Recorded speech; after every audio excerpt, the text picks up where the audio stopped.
Hello, welcome back to another tier list video.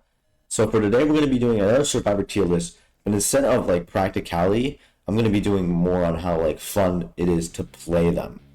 So this like some characters are just like not fun to play at all. Like some of these guys are just boring to play after like quite some time. Like maybe the first time you get a character, okay, I guess. But like some characters you can feel like you have a lot of fun with, like a lot more than others. So let's just get straight into it with Noob. Noob, again, Noob is like middle of the road. I'd say he's C tier. C tier because he's mainly only useful during Last Man Standing. His abilities aren't really fun to use. You just eat stuff and you just run away. He's not actually put him like D tier. He's not a fun character to play like at all. I'm not gonna lie. There's like you get like nothing from playing him really. Only thing you get is maybe like winning Last Man Standing, which at that point you might as well just play 007 because it's gonna be more fun to play him than Noob. Noob is quite boring. I feel like he gets very stale after a lot of playing the game.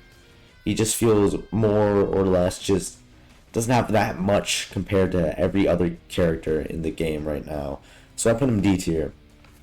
Now for Shedletsky, he's okay-ishly fun. Hitting that sword is pretty good. I feel like Sentinels are going to be more at the top because it's very nice, like getting that stun off on the killer.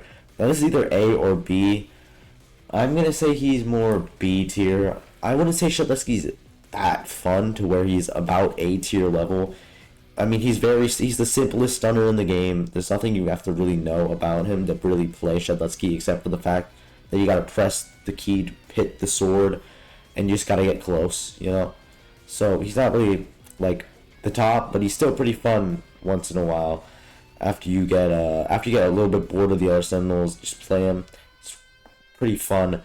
The chicken and the sword, I mean, I feel like if there was, like, a little bit more diversity, then he'd be a lot more fun. But I mean, there's not really much you can do for Shedletsky. That's like his two main components. So I'd say he's pretty much B tier. Elliot. Elliot's like I think he's right next to Shedletsky. Rush Hour is sometimes pretty fun to like get away from the killer with. You just feel really fast. Feel like Wally what now just play.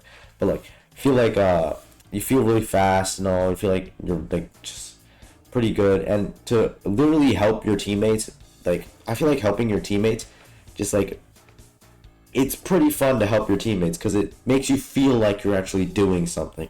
Now with Elliot, you're like one of the most important people on the entire Survivor team, keeping everybody healed up, keeping everybody alive, you know. So helping out that one guest on the verge of death can sometimes give you that dopamine rush that you need when you're playing Elliot. Now he's pretty fun, but I wouldn't say he's top tier because sometimes you get targeted like first out, like out the oven. Cool Kid starts using all his moves trying to kill you, and that's not very fun. So I put him like B tier. Next up on the list, who was next? Goes to guess. No, it goes two time. Two time. Two time's actually quite kind of fun. I think two time is not S tier but A tier. Now I feel like the fact that he can like do like a dash stab with his little knife, and the fact that I feel like the knife is a lot better than Shedletsky's sword. I mean, it doesn't stun from the front, but it does stun from the back. And once you get those backstabs going, it's pretty nice. Now the backstabs, like, I feel like it gives you a lot, like, it's a lot more fun to hit backstabs than to hit, like, a sword slash from Shedletsky. Now hitting a front slash, I mean, it's alright, but, like, hitting a front slash really doesn't do much. I won't hold you.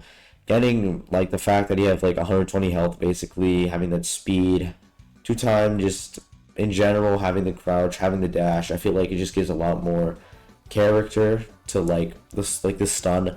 Unlike Shedletsky, which you can only do it, like, one way every time, you have different options to when you're playing two time. You can be running away and then immediately, like, and then press the S button, move backwards, the killer moves forwards, boom, backstab. Hide behind a wall, the killer runs fast, boom, backstab. You can even chase the killer down while they're chasing somebody else. Crouch, dash, backstab. And then that's just, it's pretty fun to play, I won't lie. Guest, S tier. Now, the feeling of hitting a parry is one of the best feelings you can get in the game. And also the fact that, like Elliot, you are also protecting your team in the meanwhile. Any time you waste playing as guest against the killer is helping your team indefinitely. And you feel like you're such a powerhouse to the killer. You feel like such an annoyance, such a bug. Like, let's say they're trying to kill the Elliot, hit him with that dash block parry, he's going to feel annoyed and you're going to feel happy because you know that you're actually doing something for your team. You know that this is literally saving another survivor's life, which is pretty nice. I won't even hold you. Now, the feeling itself, hitting a block is one of the best feelings in Forsaken, period. Very nice. But hitting that parry, it's like, you just want to exclaim. You want to just say kaboom and absolutely blast them in the face with your punch. And then send them flying to another dimension. It's just crazy. Guess is easily the most fun character on this list by far. 007 and 7. He's like C tier. Now, actually, I'd say it's B tier with like the others. Yeah, he's below Elliot though. Actually, put him above Elliot. The feeling of tricking the killer and like throwing out your clone and absolutely tricking the killer is pretty nice. You throw out your clone, they just run after it and they hit it. Ooh, you just know that was a pretty high IQ play. Also, the fact when it's last man standing, and you use your clone to get that undetectability, then you teleport halfway across the map. That just guarantees your win, and you know it's gonna be a good match. Like 007, while like noob, I feel like he has a lot more diverse ability with his abilities. Like the whole clone thing can be extremely advanced or extremely basic depending on your skill level, and also the fact of the teleporting being quite fun to do when the killer doesn't even know where you are. Like, let's say he's a cool kid. If you're a cool kid, 007 last man standing, teleport halfway across the map. Oh, you might as well just got it there. And then hide behind a corner. That guy is never finding you unless he unleashes his clones. And there's also the fact that if you're far away enough, the clones won't even track you, which is also quite funny. So I'd say he's definitely B tier. Builder man.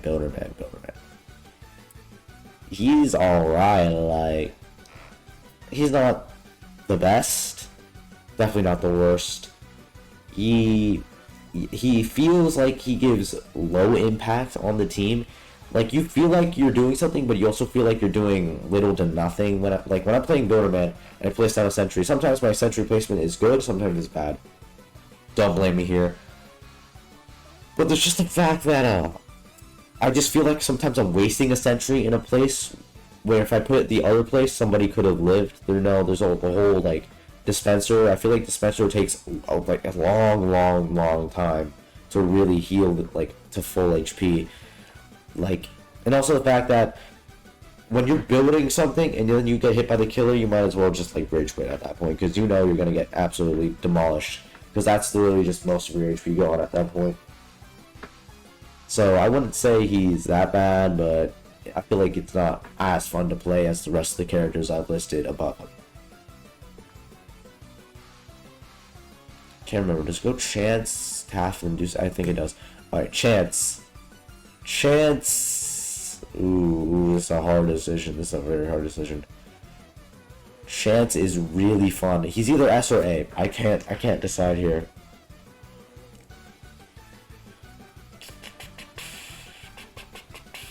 He is a top of A tier, complete top of A tier.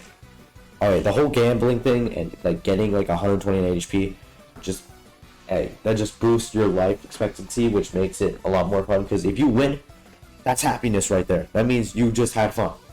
But if you die like first time, then now the reason why dying with Chance isn't actually that bad is because sometimes you could have like 50 weakness and then get hit by a brick. And instead of that enraging you or making you a little bit like distraught, you would actually be you'd be laughing because you just got hit in the brick and it did like 1,000,000 damage. And like getting one shot with Chance is like not rare. It's not like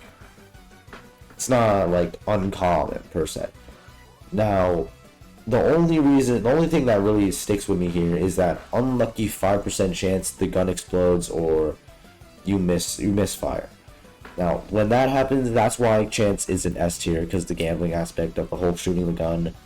Now, if you hit your shot, voila, that is nice. That is very nice. And also the fact that you don't have to really charge it or get into danger. You can just shoot it from far and then run away. Also the fact that you can help your teammates with this gun, which is also quite good. Now, yes, the reason why he is an S tier is because of the whole gun mechanic. Now, I know that you can make it like down to 5%, but when you hit that 3 charges and then you shoot and it explodes in your face and the killer absolutely one combos you, that's when it gets really bad. But I'd say he's definitely top pick. Taff. How do I explain this in a way? Okay, not to enrage all the Taff mains out there. You guys are very good. But in my opinion, I don't see Taff as that fun. Because it feels like, yes, you're helping the team. That is a very great benefactor here. But there's also the fact that it feels like you're more or less just like camping around. Like, if you're just doing a bunch of generators and like not really placing your traps down, it feels like you're not helping the team enough. Now, placing a trap down can be very dangerous because it gets very slow. It's also the fact that the trip mines don't really... Sometimes you can get caught lacking while doing a trip mine. But you can, like, get all that done when you're, like, camping. But I feel like if you have, like, a camping type playstyle, that just isn't for me. I'm more of the playstyle that kind of, like, beats up the killer, you know? I like my Sentinels, as you know. All 4 Sentinels are at the top, and it's for good reason. Being a Sentinel is very fun. That's why it's the most popular class in the entire game. Now, for supports, I definitely say, like, Elliot's the best, but, like, Taff is just, like, it's in, like, hindsight, he seems like a little bit of a fun character. You get to throw down mines. You get to place down slowing tripwires. Like, it seems fun, but when you start playing him, it's like, you have, like, low impact. Yes, you can save somebody, but I feel like the subspace trip mine just takes a long time to really reload. There's also the fact that if you don't place down enough tripwires, they can just never get hit once. So I guess he's probably bottom F.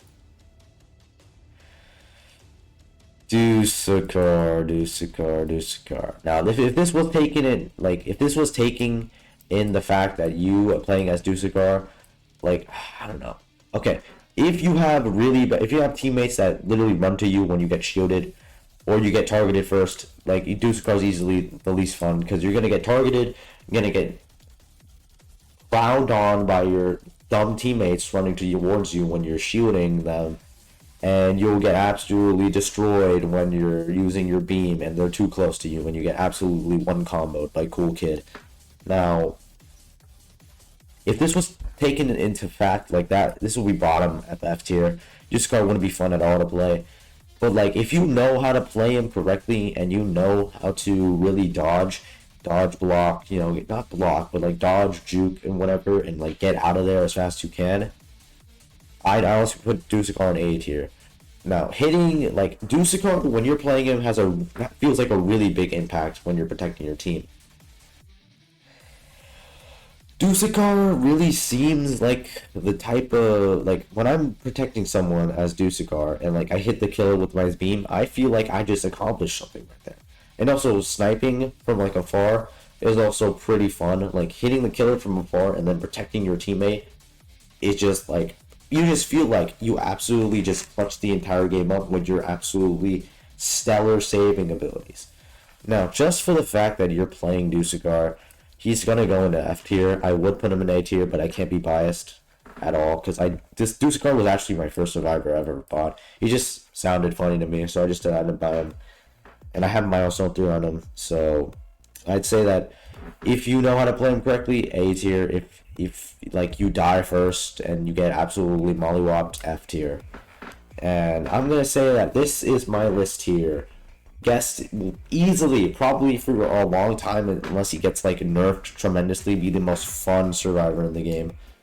Least fun, Taff or Dusakar. I mean, they're both pretty interchangeable. Actually, for Taff, if there's more Taffs, if there's like 3 Taffs on your team, it's probably like a B tier, but like he's like solo alone, F tier. But I think that's my list here. Like and subscribe for more content, and I'll see you later.